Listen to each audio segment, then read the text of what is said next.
بہت بہت شکریہ آپ سب کا. آج پاکستان مسلم لیگ کا ایک وفد احسن اقبال بھائی کے سربراہی میں یہاں آیا تھا. ہم نے ان کو خوش آمدید کہا ہے اور ایک بہت پرانا رابطہ بھی رہا ہے اور ہم سب ایوان میں بھی ایک ساتھ ہیں. تو ہمارے درمیان بہت سارے ایشوز پر اتفاق اور بہت سارے ایشوز پر ہمارے درمیان مختلف رائے پائی جاتی ہے. آج ان کے ساتھ ایک طویل گفتگو ہوئی ہے جس میں کہ پاکستان کی سیاست، موجودہ منی بجٹ سمیت تمام ہی ایشوز پہ بات ہوئی ہے. میں چاہوں گا کہ احسن اقبال پہلے آپ سے بات کر لیں. بسم اللہ الرحمن الرحیم. سب سے پہلے تو میں جناب خالد مقبول صاحب کا ان کے ساتھیوں کا اور ایم کیو ایم کی قیادت کا شکریہ ادا کروں گا کہ انہوں نے آج ہمیں یہاں پر میزبانی کی. اور ہمارے آنے کا مقصد یہ ہے کہ ہم سب پاکستان کے عوام کا مینڈیٹ لے کر قومی اسمبلی پر بیٹھے ہیں اور ہم سمجھتے ہیں کہ اس وقت قومی اسمبلی کے سامنے جو دو مسئلے درپیش ہیں ان کے بہت دور رس اثرات ہیں. ہم عوام کے نمائندے ہیں. اس وقت جو ملک کے اندر مہنگائی کی صورتحال ہے اور ایک عام آدمی کی زندگی پر مہنگائی کے جو اثرات ہیں، غربت اور بے روزگاری کے جو اثرات ہیں، ان پر کچھ کہنا بالکل بے معنی ہے، چونکہ ہر شخص صبح شام اپنی زندگی میں اس چکی میں پس رہا ہے. حکومت نے جو منی بجٹ پیش کیا ہے اس کے نتیجے میں 350 ارب روپے کے اضافی ٹیکسز کا گا اور ہم سمجھتے ہیں کہ عوام میں اتنی سخت نہیں ہے کہ ان پر ٹیکسوں کا مزید اتنا بھاری بوجھ ڈالا جائے. اور اس مقصد کے لیے متحدہ اپوزیشن نے یہ فیصلہ کیا تھا کہ ہم قومی اسمبلی میں تمام جماعتوں، خاص طور پہ جو حکومت کی حلیف جماعتیں ہیں اور خود حکومت کے جو اراکین اسمبلی ہیں، ان تک یہ پیغام ضرور پہنچائیں کہ قومی اسمبلی ایک ساورن ہاؤس ہے، ایک خود مختار ادارہ ہے. اور اگر قومی اسمبلی کی کنپٹی پر پستول رکھ کے IMF کا پیکج منظور کروایا جائے تو یہ اس ایوان کی خود مختاری پر ایک کاری ضرب ہوگی. پاکستان کی قومی اسمبلی یا پاکستان کی پارلیمنٹ IMF کے کسی کنڈیشنالٹیز کی پابند نہیں ہے. ہماری بنیادی ذمہ داری ہے کہ ہم پاکستان کے معاشی مستقبل یا مفادات کے ساتھ ساتھ اپنے عوام کے مفادات کو بھی ملحوظ خاطر رکھیں. ان 350 ارب کی ٹیکس تجاویز کے اندر ایسی تجاویز شامل ہیں جو ہمارے نزدیک ملک کے لیے اور عوام کے لیے نہایت تباہ کن ہیں. مثال کے طور پہ چھوٹے بچوں کے لیے دودھ، اسی طرح ایسی مصنوعات کے جن کے نتیجے میں ادویات کی قیمتوں میں اضافہ ہوگا، ایسی مصنوعات کے جن کے نتیجے میں غریب کے لیے ناشتہ کرنا بھی مہنگا ہو جائے گا. بیکری کی تمام آئٹمز کے اوپر بلا استثناء ڈیوٹی لگا دی گئی ہے. کمپیوٹرز کے اوپر ڈیوٹی لگا دی گئی ہے. IT سیکٹر جو کہ پاکستان کا ایک پرومسنگ سیکٹر ہے جس سے ہم نے فیوچر میں بڑی توقعات ہیں، اس کو ہم دیا ہے. پھر اسی طرح جو زرعی بیج ہیں جو درآمد ہوتے تھے ان پہ یکسر 17% کی ڈیوٹی لگا دی گئی ہے. تو کیا 6 مہینے کے اندر ہم ان کا معادل پاکستان میں تیار کر لیں گے؟ زرعی بیج تیار کرنے کے لیے 4 سے 5 سال کا عرصہ درکار ہوتا ہے. تو حکومت کو چاہیے تھا کہ اگر امپورٹڈ سیڈز کے اوپر ٹیکس کرنا تھا تو 4 یا 5 سال میں اسے سٹیگر کرتی تاکہ مارکیٹ کو ایک سگنل بھی جاتا کہ اب اس راستے کو بند کر کے ہمیں مقامی سیڈ ڈیولپمنٹ اور وہ ہو بھی جاتا. اسی طرح لال مرچ ہو گئی اور پولٹری کی صنعت ہو گئی. یہ سب وہ چیزیں ہیں جن کا براہ راست تعلق عام آدمی سے ہے. دوسری طرف اگر آپ صنعت کا مفاد دیکھیں تو اکراس دا بورڈ تقریباً تمام پلانٹ اینڈ مشینری کے اوپر جب آپ نے ڈیوٹی بڑھا دی ہے تو صنعت کار اضافی ٹیکس کا بوجھ کنزیومر کے اوپر ڈالتا ہے.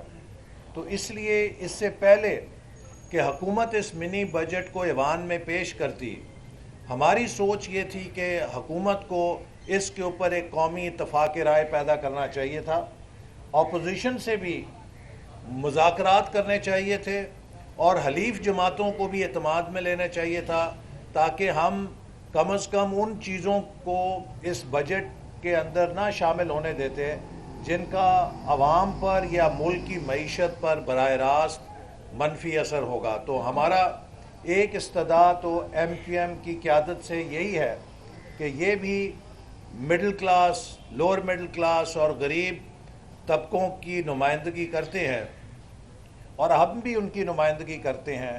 تو ہمیں اپنے عوام کی مشکلات کے لیے مل کر ان چیزوں کو منی بجٹ سے نکلوانا چاہیے جن کا ہم سمجھتے ہیں کہ عام آدمی کے اوپر بہت منفی اثر پڑے گا. دوسری چیز اسٹیٹ بینک آف پاکستان کی اٹانومی ہے. یہ بھی ایک بہت بڑا چیلنج ہے کہ کسی ملک میں جو سینٹرل بینک ہے وہ اس ملک کی مالی خود مختاری کا ضامن ہوتا ہے اور اس کے ذمہ ہوتا ہے کہ وہ اس ملک کی معیشت کو مستحکم رکھنے میں اپنا کردار ادا کرے. اگرچہ وہ مانیٹری پالیسی کو دیکھتا ہے لیکن ملک کی معیشت اس وقت تک کامیاب نہیں ہو سکتی جب تک کہ فسکل پالیسی اور مانیٹری پالیسی آپس میں کوآرڈینیشن کے ساتھ نہ چلیں. ہمیں اس حوالے سے شدید تحفظات ہیں اور اس کے اوپر ملک کے ماہرین معیشت بھی تحفظات کا اظہار کر چکے ہیں کہ جو فسکل اینڈ مانیٹری بورڈ کو ختم کیا گیا ہے اسٹیٹ بینک کے لاء میں، اس کے نتیجے میں پاکستان میں ایک معاشی سطح پر، پالیسی کی سطح پر انتشار پیدا ہوگا. فسکل اور مانیٹری پالیسی کو کوآرڈینیٹ کرنے کا میکنزم ختم کر دیا گیا ہے. اسی طرح جو شرائط اس میں شامل کی گئی ہیں جس کے نتیجے میں اسٹیٹ بینک کے گورنر کو اتنا طاقتور اور با اختیار بنا دیا گیا ہے کہ وہ پاکستان کے وزیر اعظم سے بھی زیادہ طاقتور ہے. پاکستان کا وزیر اعظم تو پارلیمنٹ کو جواب دہ ہے لیکن اسٹیٹ بینک کا گورنر نہ پارلیمنٹ کو جواب دہ ہوگا، نہ اس ملک میں کسی کی بات سننے کا مجاز ہوگا. وہ اگر کسی کی بات سنے گا تو وہ بین الاقوامی مالیاتی اداروں کی براہ راست بات سنے گا. اور پھر اس قانون کے ذریعے حکومت پاکستان کو بینکوں کا یرغمال بنا دیا گیا ہے جس میں انٹرنیشنل بینکس شامل ہیں، اور جب حکومت پاکستان اپنا تمام قرضہ بین الاقوامی بینکوں سے لے گی تو یقیناً وہ بین الاقوامی بینک اپنی شرائط کے اوپر قرضے دیں گے اور ملک کی مالی خود مختاری بھی اس سے کمپرومائز ہوگی. اس حوالے سے جو ہمارے خدشات ہیں کہ اسٹیٹ بینک آف پاکستان کی خود مختاری کا بل ہمارے نزدیک ملک کی معاشی خود مختاری کو سرنڈر کرنے کا بل ہے. ہم سمجھتے ہیں کہ ہر پاکستانی کا فرض ہے کہ وہ اپنے آنے والی نسلوں کے لیے ملک کے مفاد اور خود مختاری کا دفاع میں اپنا کردار ادا کرے. ہمیں یہ فخر ہے کہ ہم پاکستان کی مدر پارٹی ہیں اور ہم جن کے پاس آئے ہیں ان کے بزرگوں نے بھی قائد اعظم کے جھنڈے تلے مسلم لیگ کے اندر اس کے پلیٹ فارم سے تحریک پاکستان میں بہت قربانیاں دی ہوئی ہیں. تو اس لیے ہم سب کے لیے پاکستان کی خود مختاری کی ایک بڑی قلبی حیثیت ہے، ایک بہت جذباتی حیثیت ہے. تو ہم نے یہ بھی گزارش کی ہے کہ آپ اس کے اوپر بھی ہماری درخواست پہ غور کریں کہ ہم اسٹیٹ بینک آف پاکستان کے قانون جو حکومت نے انٹروڈیوس کیا ہے اس پہ نظر ثانی کریں اور اس میں سے وہ شقیں نکالیں جو قابل اعتراض ہیں اور جن سے پاکستان کی مالی خود مختاری پہ سمجھوتا ہوتا ہے. ہم امید کرتے ہیں کہ ہماری ان گزارشات پہ جو ایم کیو ایم کی لیڈرشپ ہے وہ ہمدردانہ غور کرے گی. ہم نے یہ گزارشات کسی سیاست کے جذبے سے نہیں کی ہیں، یہ حکومت اور اپوزیشن کی بات نہیں ہے، یہ پاکستان کے عوام اور پاکستان کے خود مختاری کی بات ہے. اور ہمارا یہ پیغام خود پی ٹی آئی کے اراکین اسمبلی سے بھی ہوگا کہ ہم سب کو پہلے پاکستانی بن کر سوچنا چاہیے کہ ہم وہ کام کریں جو ملک کے مفاد میں ہو. بہت شکریہ. جی، سب سے پہلی بات تو یہ کہ جہاں تک منی بجٹ کا تعلق ہے تو ایم کیو ایم نے آج میرا خیال اب جمع کرا دیا ہوگا. ہم نے خود ایسے آئٹمز پہ، ایسی چیزوں پر جس کا اثر عوام پر پڑ رہا تھا، براہ راست بوجھ عوام پہ پڑ رہا تھا اس مہنگائی کے دور میں، ان اشیاء کے بعد مہنگائی کی سطح کے بڑھنے کا اندیشہ موجود تھا. ہم جمع کرانے چاہ رہے تھے، لیکن آج ان کی ہم نے بڑی تفصیل سے بات نہ صرف سنی ہے اور کئی پہلو پر ہم دوبارہ بھی غور کریں گے، اور اپنے اس ترمیم میں شاید ہمیں ان کی آج کی میٹنگ کے بعد ایک دو نکات میں اضافہ کرنا پڑے. اور جہاں تک یہ تاثر ہے کہ پاکستان کی معیشت یرغمال ہوتی جا رہی ہے، اس پہ بھی ہمیں حکومت سے بہت ساری ایسی تفصیلات اور ایسے جو خدشات ہیں عام لوگوں کے بھی اور ہمارے بھی ہیں، اس پہ ہمیں بات کرنی ہے. اور میں ان کی اس بات سے ایگری کرتا ہوں کہ پاکستان آج جہاں پہ کھڑا ہے، مجھے یہ کہنے کی اجازت دیجیے کہ مختلف حکومتوں نے ہم نے سیاست اور جمہوریت کے ساتھ ساتھ یہ بوجھ، یہ ذمہ داری ہم آنے والی حکومتوں پہ ڈالتے چلے گئے ہیں، معاشی بوجھ، جس سے کہ پاکستان میں اب بالکل فائنینشیل اسپیس جو ہے وہ ختم ہوتی جا رہی ہے. مہنگائی عروج پر ہے. کووڈ کے بعد اور اس کے بعد عالمی جو صورتحال ہے، اس میں بہت ضروری ہے کہ حکومت اور اپوزیشن مل کر پاکستان کی صورتحال کو، پاکستان کی معیشت کو، جو کہ سیاست کو بھی ڈکٹیٹ کرتی ہے، اور اب تو ہمارے یہاں بہت ساری چیزوں کو ڈکٹیٹ کرنے کی پوزیشن میں آ گئی ہے. ہمیں مل کے فیصلہ کرنا چاہیے. ہم آج ان کی بات میں بہت ساری باتوں میں کئی نئی پہلو تھے جو جس کا ہمیں ادراک ہوا ہے، اور ہم سیاست سے الگ ہٹ کے اور یہ جانتے ہوئے کہ ہم حکومت کا حصہ ہیں یا نہیں ہیں، جو پاکستان اور پاکستان کی عوام کے لیے صحیح فیصلہ ہوگا، ہمارا آپ سب کے کیمروں کے ذریعے، پاکستان کی عوام کے ذریعے، اور آج پاکستان مسلم لیگ کے ذریعے ایم کیو ایم اور ایم کیو ایم کے تمام کارکنوں کی جانب سے ہم آپ کو یقین دلاتے ہیں کہ ہم سے زیادہ، ہماری سیاست سے زیادہ عزیز ہمیں یہ وطن عزیز ہے. ڈاکٹر صاحب یہ بتائیے گا کہ پیپلز پارٹی کے دور حکومت میں پیٹرول چند پیسوں میں اضافہ ہوا، ایم کیو ایم حکومت سے علیحدہ ہو گئی، اب 350 ارب روپے کا معاملہ ہے، اس حوالے سے ایم کیو ایم سوچے گی ماننے کی طرح؟ جناب، اس وقت بھی پیٹرول کی قیمت میں تھوڑا سا اضافہ نہیں ہوا تھا. جو معاشی صورتحال تھی ملک، وہ جو پیٹرول کی قیمتوں میں اضافہ ہو رہا تھا اسی بنیاد پر ہوا تھا. ہم بالکل سوچ سکتے ہیں، ہمیں کچھ مجبوریوں کا، ہم یہ بات کئی بار کہہ چکے ہیں کہ ہمیں ڈر یہ ہے کہ ہم صرف حکومت کو سہارا نہیں دیا، ہم نے جمہوریت کو بھی سہارا دیا. ہم بڑے اعتماد کے ساتھ سیاسی حلقوں میں یہ بات بڑی چل رہی ہے کہ شہباز شریف صاحب کو آفر کی جا رہی ہے کہ وہ وزیر اعظم بننے کے لیے چاہے تو وہ بن سکتے ہیں، لیکن نواز شریف کی وجہ سے وہ وزیر اعظم نہیں بنتے. تو کیا آنے والے انتخابات میں آپ لوگوں کا کیا لائے عمل ہوگا؟ نواز شریف صاحب کا واپس آئیں گے اور آپ لوگوں کی طرف سے کون نمائندہ ہوگا پرائم منسٹر کے لیے، مریم صاحبہ یا شہباز شریف صاحب؟ آپ بھی کچھ کہہ رہے تھے سر. میں یہ کہہ رہا تھا کہ یہ چل رہا تھا، آج ڈی جی آئی اس پیار نے کہہ دیا ہے کہ نون لیگ کے ساتھ ہماری کوئی ڈیل نہیں ہو رہی. کیا کوئی ڈیل ہو رہی تھی سر؟ سنا ہے کہ نواز شریف صاحب اسٹیبلشمنٹ سے کوئی ڈیل کی باتیں کر رہے تھے، کیا ڈیل ناکام ہو گئی ہے؟ دیکھیے، ہم تو بہت دیر سے یہ بات واضح کرنے کی کوشش کر رہے ہیں کہ مسلم لیگ نون ڈیل کی سیاست پہ یقین نہیں رکھتی اور ہماری صرف ڈیل عوام کے ساتھ ہے. میں D G I S P R صاحب کا شکریہ ادا کرتا ہوں کہ میڈیا شاید ہماری بات کو اتنا وزن نہیں دے رہا تھا، انہوں نے بھی اس کی وضاحت فرما دی ہے. میں ان کا شکر گزار ہوں کہ انہوں نے اس کو واضح کر دیا ہے. مسلم لیگ نون کی ڈیل صرف پاکستان کے آئین کے ساتھ ہے اور پاکستان کے عوام کے ساتھ ہے، اور یہی نتیجہ ہے کہ آپ نے دیکھا ہے کہ تواتر کے ساتھ پاکستان کے عوام ضمنی انتخابات میں مسلم لیگ نون اور اس کے بیانیے اور اس کے پروگرام پر اپنے اعتماد کا اظہار کر رہے ہیں.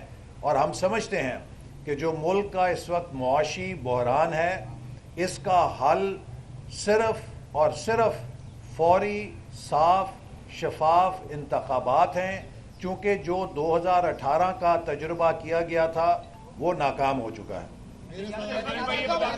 جی آپ نے جو سوال کیا، مجھے یہ نہیں پتا کہ آپ کو کس نے کہا ہے کہ شہباز شریف صاحب کو کون آفر کر رہا ہے. مجھے بتا دیں کہ انہیں کس نے آفر کیا. احسان اقبال صاحب آپ سے یہ فرما دیجیے گا اور خالد بھائی آپ بھی کہ مسلم لیگ فنکشنل کی جانب سے ایک اہم بیان سامنے آیا کہ 3 مہینے انتہائی اہم ہے، کوئی قومی حکومت کی تشکیل بھی ہو سکتی ہے. کیا ملاقاتوں کا اور ملاپ کا سلسلہ اس حوالے سے بھی ہو رہا ہے؟ اور دوسری بات یہ کہ BJP نے یہ بھی کہا ہے کہ نواز شریف کے ملک کے آنے کی باتیں اور اس طرح کی باتیں جو ہے وہ ملک کے مفاد میں نہیں کی جائیں. کچھ لوگ جو ہیں وہ اداروں اور حکومت اور عوام کے درمیان جو ہے خلیج بڑھانا چاہتے ہیں. اب مجھے نہیں پتا کہ کون لوگ بڑھانا چاہتے ہیں، لیکن میں یہ بات ضرور کہوں گا کہ ہم نے خالد مقبول صاحب سے بھی یہ بات کی ہے اور ہمارے قائد نواز شریف صاحب کا یہ نظریہ ہے کہ پاکستان کے مسائل کو کوئی ایک لیڈر، کوئی ایک جماعت اور کوئی ایک ادارہ تنہا حل نہیں کر سکتا. اور جو اس وقت پاکستان کو سیاسی، سفارتی اور معاشی اور معاشرتی چیلنجز درپیش ہیں، ان کا حل یہی ہے کہ ہر محب وطن، آئین اور جمہوریت پہ یقین رکھنے والی قوت، چاہے وہ حکومت میں ہے چاہے وہ جمہوریت میں ہے، وہ کولیبریٹو پالیٹکس، انکلوسیو پالیٹکس اور ملک کے سلامتی اور ملک کے مفادات کے ایجنڈے پر سیاست سے بالاتر ہو کے کام کرنے کے لیے اشتراک کی صلاحیت پیدا کرے. ہم نے اس بات کا، جب ہم حکومت میں تھے تو خیبر پختونخوا میں PTI کی حکومت تھی، سندھ کے اندر پیپلز پارٹی کی حکومت تھی، لیکن ہم نے دونوں حکومتوں کو ملا کر قومی پالیسیوں کو کامیاب بنایا، چاہے وہ قومی ایکشن پلان تھا، چاہے وہ قومی توانائی پالیسی تھی، چاہے وہ CPEC جیسا منصوبہ تھا. لیکن اگر آج کوئی یہ سمجھتا ہے کہ وہ تنہا پاکستان کو کسی منزل مراد پہ لے کے جا سکتا ہے تو وہ ایک خود فریبی کا شکار ہوگا. تو اس لیے مسلم لیگ نون ایک پالیسی کے تحت سمجھتی ہے کہ ہمیں ملک کے اندر باہمی مشاورت، باہمی اشتراک کے جتنے بھی امکانات ہیں ان پر عمل کرنا چاہیے، چونکہ اس ملک کے چیلنجز کسی بھی ایک لیڈر یا پارٹی سے بہت بڑے ہیں. بھائی بتا دیں، آپ نے کہا کہ آپ نے جمہوریت کو سہارا دیا ہوا ہے، لیکن آپ ہی کے ایک رکن قومی اسمبلی ٹاک شو میں بیٹھ کے کہتے ہیں کہ سب کو پتہ ہے کہ MQM کی ڈوریں کہاں سے لائی جاتی ہیں. جی میں وضاحت کر دوں کہاں سے لائی جاتی ہیں. آپ کو اپنے فیصلے کرنے کی آزادی ہے یا نہیں؟ جی میں یہی بتا رہا ہوں. انہوں نے بتایا ہے کہ ہماری ڈوریں جو ہیں یہ کروڑوں لوگ جو ہے وہ ہلا رہے ہیں، اور خاص طور پہ وہ ووٹر جو اچھے برے وقت میں ہمارے ساتھ تھے، ان کی ڈوریں ہمارے ہاتھ میں، ہم اس کو اس اعتراف جرم کرتے ہیں. سیاسی منظر نامے تبدیل ہوتے ہوئے دیکھتے ہیں، نشر و فراز آپ لوگوں نے بھی دیکھتے رہتے ہیں.